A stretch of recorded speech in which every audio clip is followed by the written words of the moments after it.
This video from the Innovation Leaders Club will elaborate on how to use the voice of customers to unveil innovation opportunities. One of the key activities in the front end of innovation is to listen to the voice of your customers. Learn how successful innovators used it and which techniques you should use. More precisely, the video will cover how ABB, a club member, used the voice of customers for many years and conducted multiple innovation successes, including the Marrette, which depicts the power of the voice of customers, as well as discuss the multiple techniques to gather the voice of customers and determines which and when to use one. Don't forget that, as usual, you can access for free all of the content on this video, including the PowerPoint presentation, as well as the tools, if applicable, by clicking the link in the description below. Also, if you like the video, don't hesitate to drop a like, share it with your employees, your colleagues, and even your superiors, and leave us a comment down below. If you don't want to miss a video, subscribe now and get notifications for real and practical innovation management practices coming directly from club members. The Academy works to freely share meeting content discussed during Innovation Leaders Club gatherings. Through online bundles available for a fee, the Academy ultimately provides real and practical methodologies, visuals, and tools that can be edited or customized for your organization, training videos, and much more based on the Innovation Leaders Club members' shared best practices and the collective proficiency of all the members' knowledge.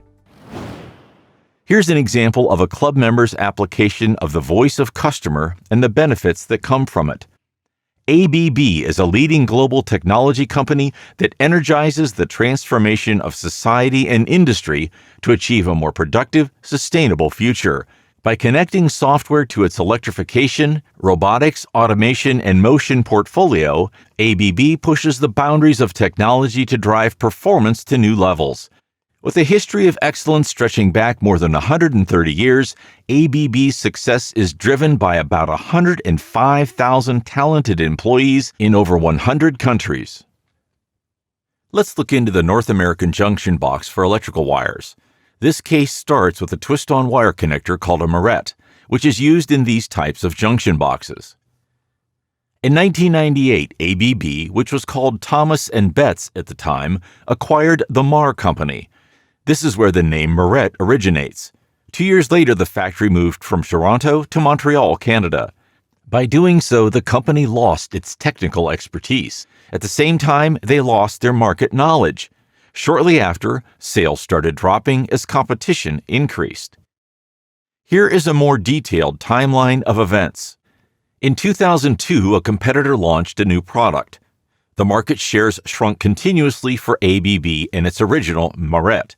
In order to stop the bleeding, ABB quickly developed a new product, and it flopped. The question was, should we leave this market that we don't know as well anymore?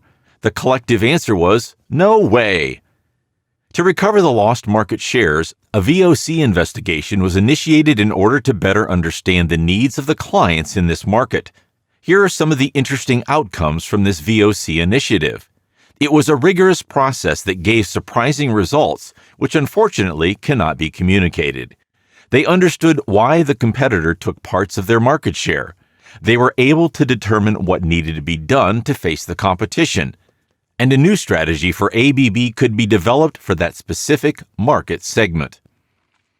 One of the latent needs identified was that electricians needed multiple Marrette sizes depending on the gauge of the wire. They were often wasting time going back to their toolbox or truck to get the right size Marrette. The final output of using the VOC method was to move from multiple Marrette sizes based on wire gauge to a universal size that fit all gauges. The need for a universal Marrette concept was a result of these VOC activities. Then, the 833 was born, the only Marrette you will ever need, all under one roof.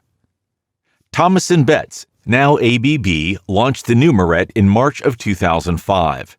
Product benefits were confirmed by the customer. 100% of the wow and 100% of the must-have. Last but not least, the reactions of the targeted market was quick, and the annual sales objectives were reached within just 2 months. ABB returned to the usual growth of the residential market. The VOC had impacts on multiple other product types afterward. New designs were reviewed according to the VOC, and a new marketing strategy was implemented, including a promotional video, new packaging, a dedicated website, a new pre-built product display, and more. In short, you have to get out of your office or laboratory and get closer to the field in order to have an inside look. Certainly, it is not a core practice among most club members to design and experiment to better understand customers and markets. Typical businesses much prefer to create, produce, and sell their products and services immediately. But when an organization assumes it knows what the customer wants, it increases the margin of error already induced by an innovative product. However, implementing a VOC approach requires time. This is why proactive innovation and a clear innovation cycle are considered a necessity. Never miss a video. Subscribe now and get notifications for real and practical innovation management practices coming directly from club members. Don't forget to click on the link in the description below to access the content discussed in this video. There are multiple voice of customer techniques that can be used in the front end of innovation, but each is most efficient when used at the right moment. Secondary research is a research method that involves using already existing data. It is interesting because it provides an overview of the market trends and potential, but it usually lacks precision on the question of interest. Sometimes there is pre-existing free information, and in other cases, your organization may opt to buy specific marketing studies.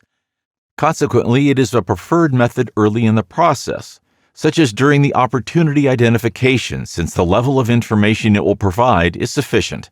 Afterwards, effectiveness fades away, since you will tend to have more precise questions that can't be answered with broad research. Client observation or ethnography is a type of qualitative research that involves immersing yourself in a particular community or organization to observe their behavior and interactions with the offering. Such an approach is best performed early in the process, since it helps to better understand how customers are using the offering, thus identifying the opportunity and when generating ideas. The purpose of client interviews is to collect enough information to identify a pain, problem, or need by directly interacting with the client. Thus, this technique is most performed early in the process, namely at the opportunity stage, and might be used to confirm some potential solution in the idea or concept phase. Focus groups involve a small number of demographically similar people or participants who have common traits. Their reactions to specific questions are studied. Such an approach is most efficient when an opportunity has already been identified and must be explored to generate insights, thus it falls in the idea phase. It can still be used in the opportunity phase, but grouping people to identify an opportunity is not the best approach. A survey is a research method used for collecting data from a predefined group of respondents to gain information and insights into various topics of interest. It is performed early in the process to identify an opportunity, but it is best when a concept must be validated, thus in the latter stage of the front end of innovation. Notice that VOC techniques are mainly used at the beginning of the front end of innovation, while the concept validation is performed with a minimum viable product on hand, namely called an MVP. Recall this famous quote by Henry Ford. "If I had asked the public what they wanted, they would have said a faster horse." Mr. Ford understood a long time ago that you should listen to what the customer needs, not what they ask. Here are 12 steps suggested to plan your voice of customer investigation. Step 1. Identify the goals of the research. 2. Identify the clients and non-clients that you wish to interview. Step 3. Write out an interview guide. 4. Identify and train the interviewers, including practice and simulation. 5. Train the interviewer teams. Step 6. Test and validate the guide and the teams with some clients. 7. Carry out the interviews and hold a preliminary debriefing. Step 8. Make an in-depth analysis of the obtained results. 9. Translate the most significant results into expectations. Step 10.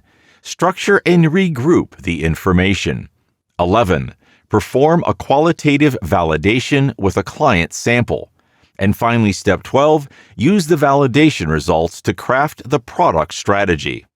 If you haven't done so yet, subscribe to our channel so you don't miss new videos on innovation management practices discussed during the Innovation Leaders Club meetings. You may also want to get a hold of this free content, including the entire PowerPoint presentation with the text associated in the video, and if applicable, the tools presented. You can find the link to get your free package in the description below. Finally, don't hesitate to leave us a comment or watch the next video to learn even more about innovation management practices.